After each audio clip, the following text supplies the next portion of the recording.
Hello everyone, स्वागत है आपका आपके अपने ही चैनल द इंग्लिश हेडलाइंस में। दोस्तों, आज जो पैराग्राफ मैं आपके लिए लेकर आया हूँ, इसका टाइटल है द थर्स्टी क्रो, यानी कि प्यासा कौवा। बहुत ही अच्छा पैराग्राफ है दोस्तों, बहुत कुछ आपको इसमें से सीखने को मिलेगा। बहुत सारे ऐसे स्ट्रक्चर होंगे जिसको ग्रामेटिकली भी मैं आपको सिखाऊंगा। इस पैराग्राफ की मदद से आप बहुत ही आसानी के साथ इंग्लिश को पढ़ सकते हैं, बोल सकते हैं और इसे सीख सकते हैं। दोस्तों, जो तरीका मैं आपको बताने जा रहा हूँ, अगर उसे सही तरीके से आपने अप्लाई किया तो आप देखेंगे हफ्ते 10 दिनों के अंदर वो ट्रांसफॉर्मेशन आप में दिखेगा जिस पर आप खुद विश्वास नहीं कर सकते। दोस्तों, इंग्लिश को सीखने के लिए वर्ड मीनिंग बहुत ही ज़्यादा महत्व रखती है। जितनी अच्छी आपकी वर्ड मीनिंग होगी उतनी जल्दी आप इंग्लिश को इम्प्रूव कर पाएंगे।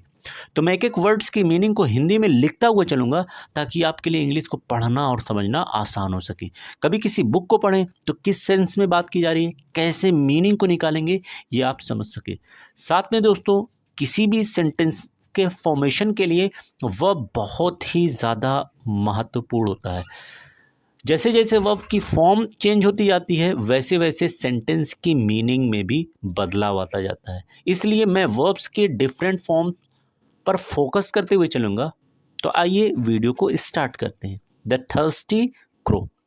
One hot day a crow was feeling very thirsty. One यानी कि एक, वन का अर्थ क्या हो जाएगा दोस्तों? एक।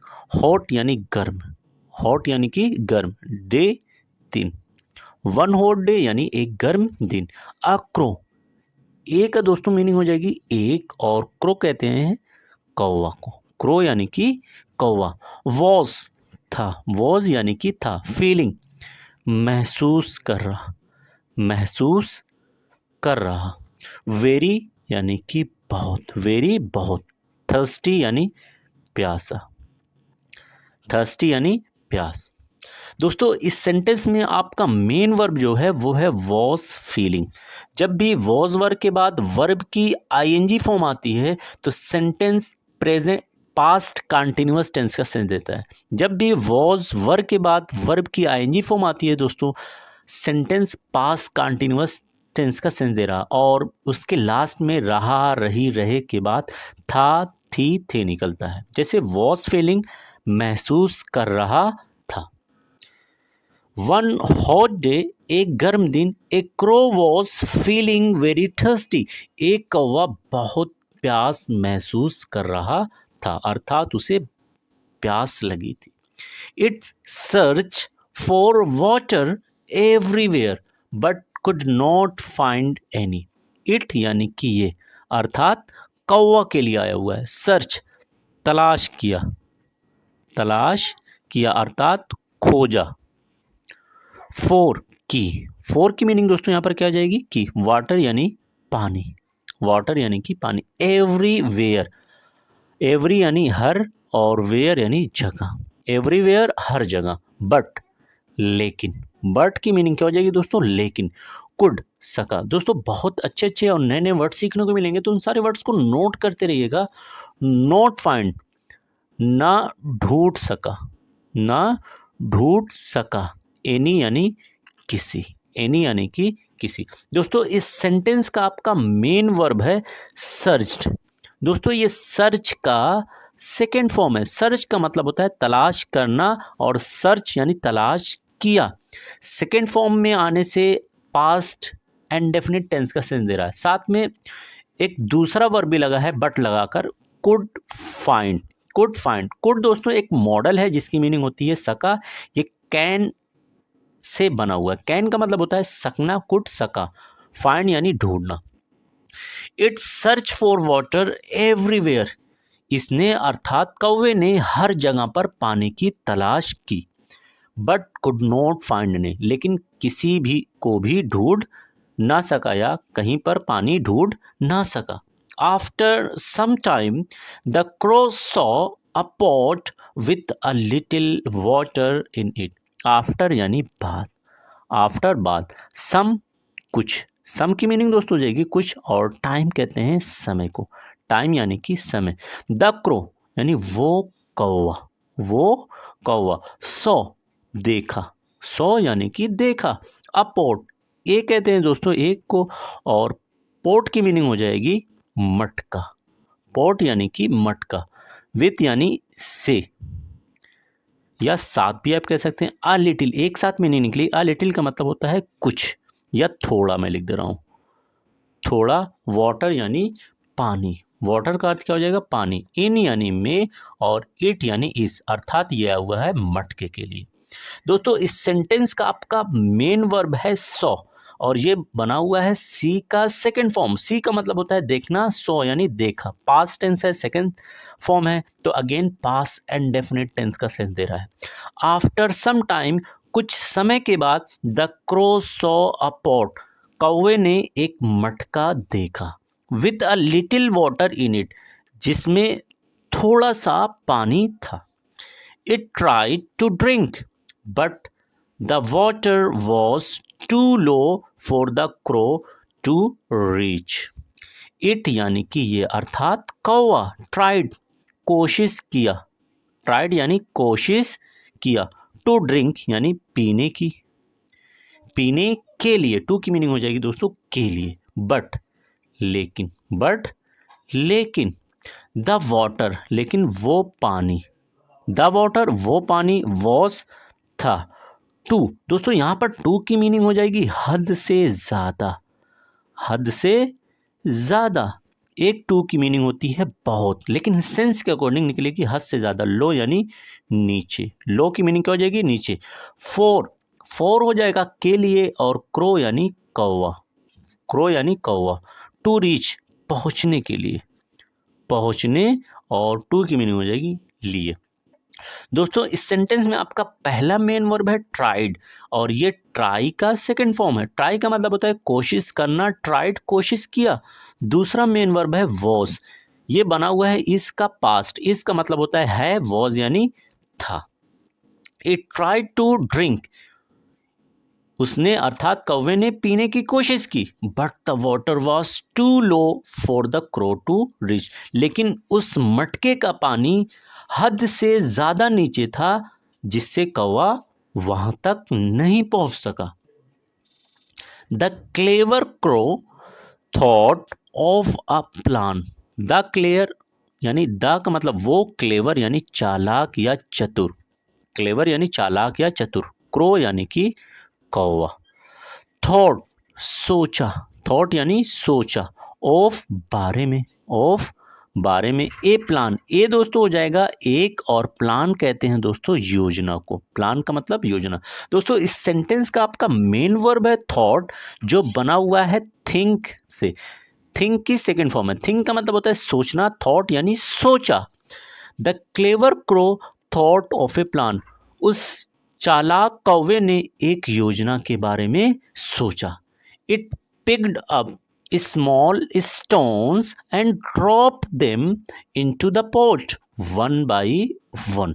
इट यानी ये, अर्थात कौवे के लिए आया हुआ है। पिक्ड अप, पिक्ड यानी उठाया, पिक्ड यानी उठाया, अप ऊपर, स्मॉल छोटे, स्टोन यानी पत्थरों को या कंकड़ों को भी आप कह सकते हैं, यहाँ पर कंकड़ मीनिंग निकलेगी, एंड और ड्रॉप गिराया, ड्रॉप यानी गिराया, देम उन्हें अर्थात पत्थरों को, इनटू यानी कि में, द पोट यानी उस मटके में, द की मीनिंग उस और पोट मटके में, वन बाई वन यानी एक एक करके, या एक बाई की मीनिंग के बाद, और अगेन वन की मीनिंग हो जाएगी एक, वन बाई वन एक के बाद एक। दोस्तों इस सेंटेंस में आपका पहला मेन वर्ब है पिक्ड। दोस्तों ये बना हुआ है पिक से, पी आई सी के, पिक, पिक का सेकंड फॉर्म है, पिक का मतलब होता है उठाना, और पिक्ड उठाया। इसी तरह से एंड लगाकर दूसरा मेन वर्ब लगाया गया है ड्रॉप्ड, और ये बना हुआ है ड्रॉप से। ड्रॉप का मतलब होता है गिराना, ड्रॉप्ड गिराया। It picked up small stones, ये अर्थात कौवे ने छोटे छोटे कंकड़ों को उठाया, and drop them into the pot one by one, और उन्हें उस मटके में एक के बाद एक अर्थात एक एक कर कर गिरा दिया।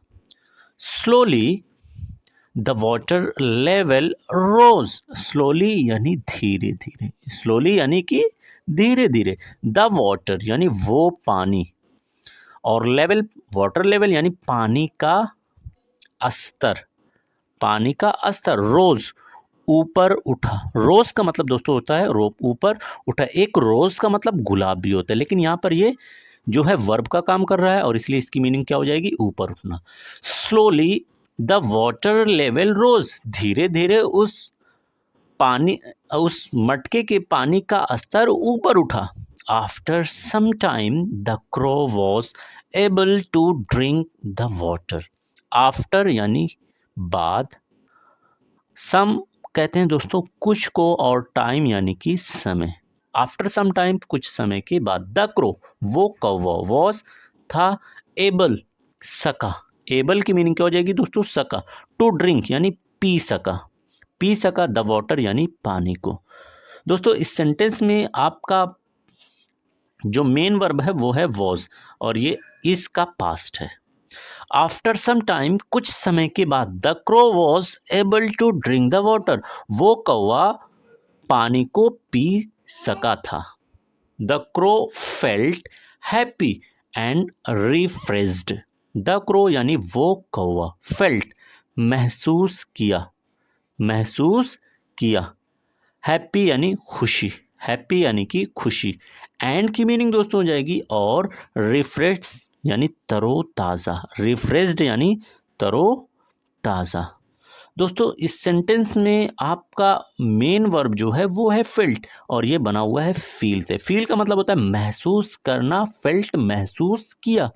The crow felt happy and refresh, उस कौवे ने तरोताजगी और खुशी महसूस की या महसूस किया।